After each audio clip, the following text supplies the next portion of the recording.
दादी ने कहा पोते को, जाओ बेटे बगीचे को पानी दे के आओ। देखो मेरी तबीयत खराब है और मैं नहीं जा पा रही हूँ, गार्डन में जाओ और पानी दे के आओ। बच्चा गया और उसने सारे पत्तों को नहा दिया, सारे पेड़ों को स्नान करा दिया। और अभी तक तो मैले मैले थे, दादी तो पानी कहाँ देती थी, नीचे डालती थी। और उसने साफ दूसरे दिन फिर कहा कि भाई आज भी मैं नहीं जा पा रही हूँ, तू ही चला जा, अच्छे से तो नहीं देगा। बिल्कुल दादी एक एक पेड़ को क्या चमका दिया। और दूसरे दिन भी, तीसरे दिन भी। तीसरे दिन जब दादी चौथे दिन पहुंची तब देखा कि तूने क्या किया। मैंने सबको नहाया, सबके पत्ते धोए, इनके ऊपर मिट्टी लगी थी, धूल जम गई थी, वो भी साफ कर दी। देखो सबको नहाया, सबको पानी दिया, लेकिन ये मुरझा क्यों गए हैं? तो कैसे पानी दिया? उसने कहा ऐसे पानी दिया, उठाया और फिर नहाया। दादी ने कहा बेटा पेड़ पौधों को नहा करके पानी नहीं दिया जाता है, अतिरिक्त तो हो तो भले ऊपर से डाल दो, नहीं तो इनकी जड़ों में पानी दोगे तो ये हमेशा हरे रहेंगे। पौधों को लगाना आसान होता है लेकिन उनका पालन करना कठिन काम होता है। कई नेताजी आए और पौधारोपण करेंगे, नेताजी के साथ 5-25 पौधे लग गए और नेताजी गए, 2-4 दिन में पौधे भी सूख जाते हैं। अरे उनको पानी देने वाला तो कोई चाहिए। इतनी सारी संस्थाएं होती हैं शहरों में, अगर शहरों की संस्थाएं हफ्ते में 1-1 दिन पेड़ पौधों को पानी देने का संकल्प कर लें तो पूरा शहर हरा भरा हो जाए। मूल का सेचन करो, पेड़ लगाओ, पौधे लगाओ, लगाओ तो सही, फिर पानी भी दो। ऐसे ही परिवार में संतान हो, परिवार में बहुत सारे नन्हे मुन्ने हों, इसमें कोई बुराई नहीं है, लेकिन उन्हें संस्कारित भी तो करो कि बड़े हो करके भी आपके गौरव को ध्यान रख सके। मूल से को तरुष्या, पेड़ पौधे को हरा भरा रखना है तो जड़ों को सींचन करो, और परिवार को हरा भरा रखना है तो बच्चों का संस्कारों से सिंचन करो। सौभाग्यशालियों, मूल फासो समस्याणम, समस्याओं के मूल का स्पर्श करो। समस्या क्या है? समस्या सास बहू में झगड़ा हो रहा है, समस्या क्या है? पिता पुत्र में नहीं बन रही है, मूल कारण क्या है? समाज के वरिष्ठ जनों में खींचतान चल रही है, मूल कारण क्या है? मूल पर गौर करो और मूल का इलाज करो। जिंदगी भर गालिब हम एक ही गलती करते रहे, मकोड़ा चश्मे पर था और हम दूध फेंकते रहे। आप चाय फेंकते रहे। बोले मकोड़ा, मक्खी चश्मे पर थी और हम दूसरे को दोष देते रहे। बाल चश्मे था, चश्मे पर लगा था और हम अंजुली में शोधते रहे, कहाँ है बाल, कहाँ है बाल। चश्मे वाले महाराजों के साथ हो जाता कभी कभी धोखा। समस्या यहां नहीं है, समस्या यहां है। बहुत लोग जिंदगी भर उनको दोष देते, उनने ऐसा किया, उनने ऐसा किया। और जब से तू मेरी जिंदगी में आई है ना, मेरी जिंदगी तो, और वो भी कहती पता नहीं हमारी पिताजी ने क्या देख करके। समस्या की जड़ क्या है उस पर गौर करें। असंतोष, वात्सल्य की कमी, आपसी ना समझी, कोई वस्तु, कोई पद। समस्या के मूल पर ध्यान दो, नहीं तो तुम्हें जिंदगी भर दूध और चाय फेंकने के अलावा कुछ भी हाथ नहीं लगेगा। स्थिरता आएगी नहीं, प्रेम प्रीति होगी नहीं, शांति मिलेगी नहीं। मूल फासो समस्याणम समाधानम च होदिहि, और समस्याओं के मूल पर ध्यान दोगे तो समाधान होगा। मूल पर ध्यान दो। संसार के परिभ्रमण का मूल कारण क्या है? मिथ्या दर्शन। और हम ऊपर से इलाज कर रहे हैं कि ये माला फेर लो, वो माला फेर लो, इन भगवान के यहाँ चले जाओ। दुख का मूल क्या है? 8 कर्म, ज्ञान वर्ण, दर्शन वर्ण, वेदनीय, मोहिनी, आयु, नाम, गोत्र, अंतराय। अगर हम उसमें से असाता की जड़ें काट देवें तो किसी के यहाँ भीख मांगने की जरूरत ही नहीं पड़ेगी। असाता को साता में बदलने का सबसे बढ़िया तरीका देव शास्त्र गुरु की आराधना और हर हाल में शांति बनाए रखना। असाता साता में बदल जाएगी। जो चीजें आप पर आक्रमण करने वाली हैं वो सहयोगी में बदल जाएंगी। जो चीज आपको दस्त करने वाली है ना, वही चीज आपको पाचन में सहयोगी बन जाएगी। पुण्य से जीवन में कई तरह की साता मिलती है, साधन मिलते हैं। मूल फासो समस्याणम, समस्याओं के मूल का स्पर्श करो।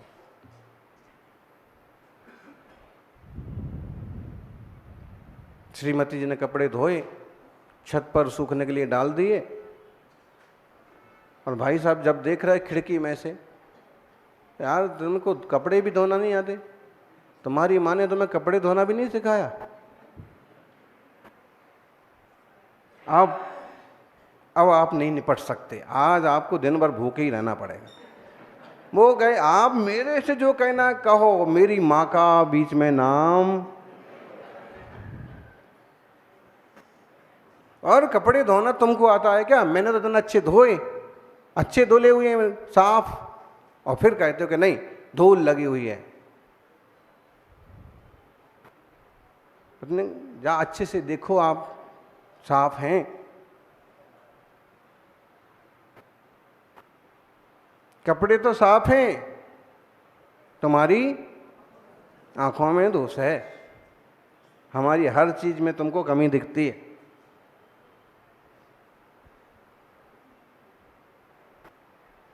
और जैसे ही बीच में जिस खिड़की में से देख रहे थे, उस खिड़की का दरवाजा खोल दिया, कांच हटा दिया।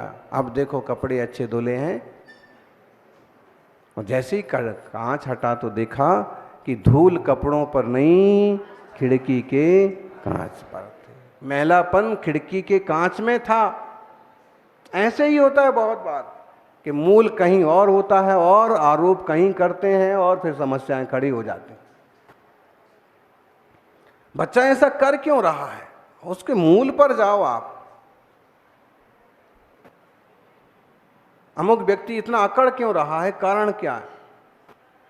मूल पर जाएंगे तो भूल पकड़ में आएगी, और भूल मिटा देंगे तो जिंदगी फूल बन जाएगी,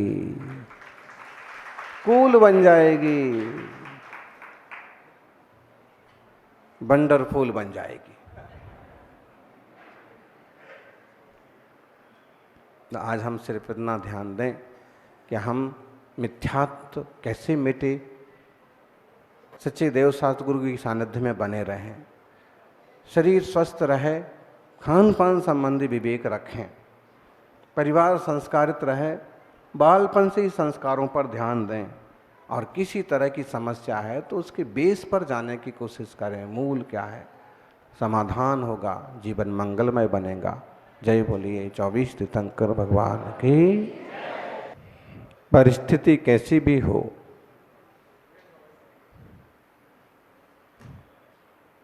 परिस्थिति कैसी भी हो, मनस्थिति संभाली रहिए, क्योंकि परिस्थिति तो बदलती रहती है, और यदि मनस्थिति एक जैसी रहेगी तो निश्चित रूप से जीवन में शांति बनी रहेगी।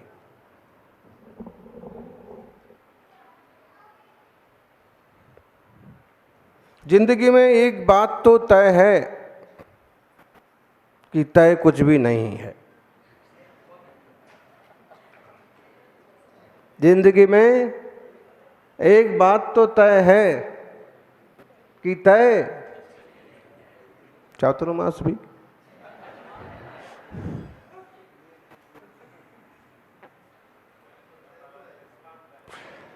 अच्छा, चातुर्मास तो तय है, स्थान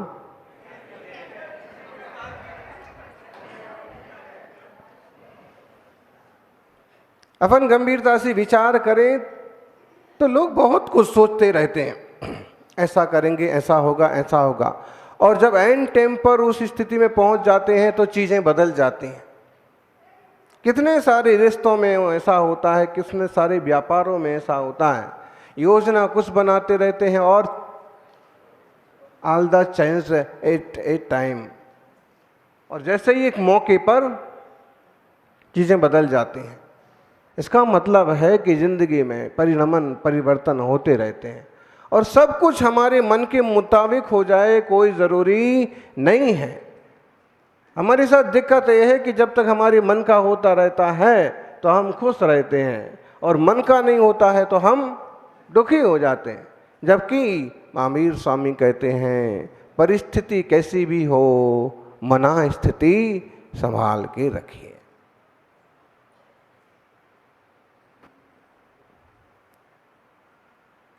तीर्थंकरों पर उपसर्ग भी आ गई तो भी उन्होंने अपनी मना स्थिति को विचलित नहीं होने दिया। मुनिराजों पर उपसर्ग भी आए तो भी उन्होंने अपनी मना स्थिति को संभाल के रखा। आज स्थितियां बहुत विचित्र हैं। कल एक सज्जन आए, कहने लगे अमुक पंच कल्याण की बात से घर में ऐसी ऐसी स्थितियां बन गई।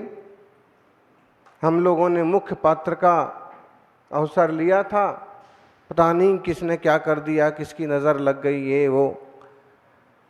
बोलते बोलते खुद ही बोल गए 3 साल पहले पंच कल्याण हुआ, फिर और उसके बाद एक बेटे की शादी हुई, खूब धूमधाम से हुई। फिर घर में अमुक एक कार्यक्रम हुआ, उसको और अच्छे से किया, और 8 महीने से सब कुछ गड़बड़ चल रहा है। बहुत परेशानी आ रही है, बहुत उठापटक हो रही है। पता नहीं महाराज जी पंच कल्याण के बाद से क्या हुआ। हमने एक बार सुन लिया, जब दोबारा उनने वही बात दोहराई तो हमने फिर टोका कि भ्रम निकालिए कि पंच कल्याण के कारण से हुआ। पंच कल्याण 3 साल पहले हुआ, और तुम्हारी परिस्थितियां कब से बिगड़ना चालू हुई? 8-9 महीने से, 10-12 महीने से। इसका मतलब है तुम अपनी शादी को दोष क्यों नहीं देते हो?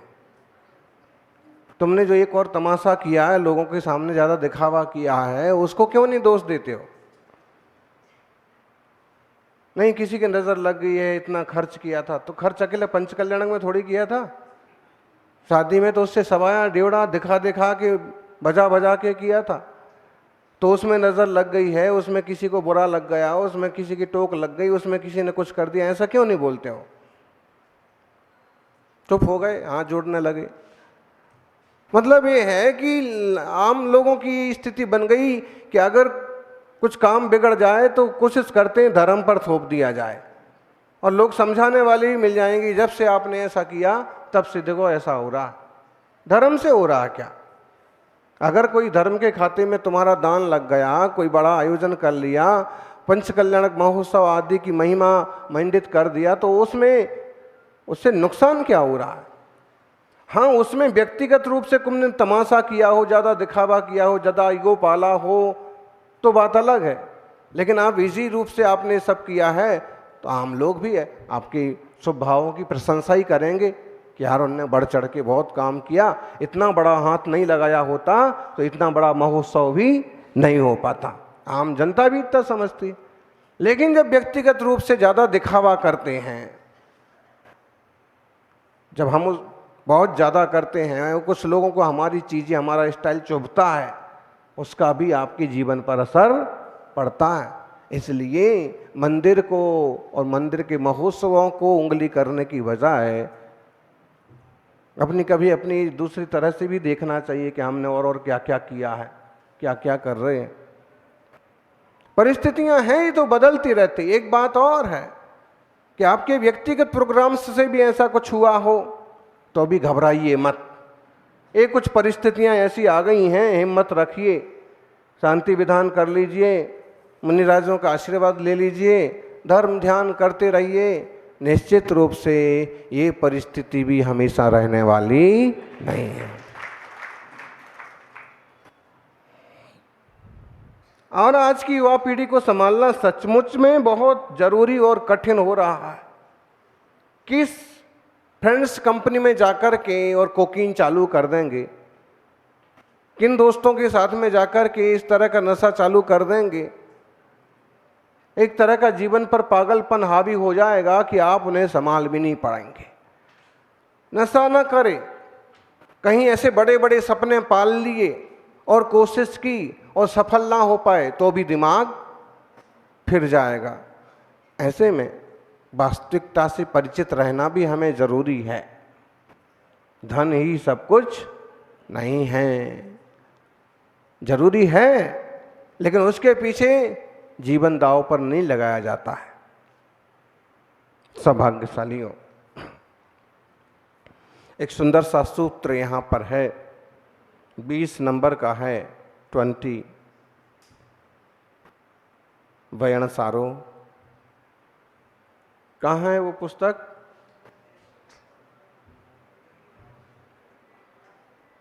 Catalogues of wisdom.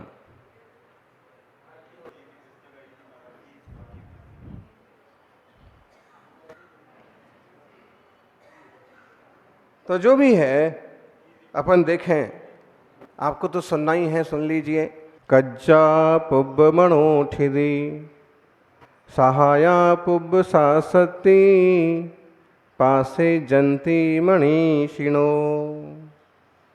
जो बुद्धिमान लोग होते हैं वो क्या करते हैं? बुद्धिमान लोग भग्गादो पुब पौरुषम, भाग्य के पूर्व पौरुष पर ध्यान देते हैं। भाग्य अपनी जगह है, आपने भाग्य नहीं देखा है कि आपके भाग्य में क्या लिखा है, लेकिन पुरुषार्थ आपके हाथ में है, प्रवृत्ति आपके हाथ में है, क्रिया आपके हाथ में है। भग्गादो पुब पौरुषम, भाग्य से पहले पुरुषार्थ करना सीखो। कज्जा पुब मणोठिदी, और कार्य करने के पहले आप अपनी मनस्थिति देख लो। आपकी मनस्थिति कैसी है? आपका मन क्या बोलता है? आपका दिल क्या बोलता है? कई बार काम करने जाते हैं और कहते हैं कि एक मन बोलता है ऐसे करो, दूसरा मन बोलता है। हमारे साथ नहीं होता है, सबके साथ होता है। पप्पा के साथ भी होता है तो पप्पू के साथ भी होता है। राय वाली रिजाएं कि वायनाड जाएं, बताओ। तो पाने के बाद भी ऐसा होता है और खोने के बाद भी कि अब क्या किया जाए, समझने की चीज है। कज्जा दो पुब, कज्जा पुब मणोठिदी, कार्य के पहले मनस्थिति, आपकी मनस्थिति क्या है?